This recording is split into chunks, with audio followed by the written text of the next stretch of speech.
Masama ang hindi paggalaw ng braso kapag masakit ang balikat. Mabuti ang mga ehersisyo sa pag-uunat para maimsan ang sakit at mas mainam ang resistance exercises na may bigat.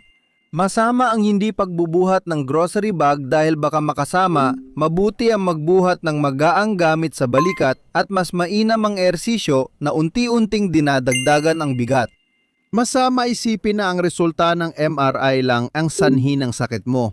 Mahalaga ring maintindihan na maraming dahilan ang pananakit, pero ang pagbabago sa pagkain at tulog ay malaking tulong. Masama ang mag-focus lang sa balikat sa mga ehersisyo, mabuti ang isama rin ang leeg at cervical na bahagi. Pero ang pagsamahin ang mga ehersisyo para sa cervical, dorsal at balikat ay napakaganda.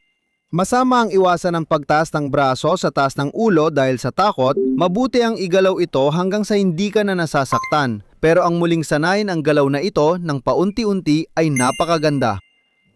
Mas mainam i-save ang video para mapanood, pero mas maganda kung isusulat mo ang balikat sa komento at sasali sa linggo ng balikat para matutunan paano mapabuti ang pananakit mo. Kung nais mong sumali, pindutin ang pangalan ng channel ko sa ibaba tapos ang link sa profile ko at ilagay ang email mo.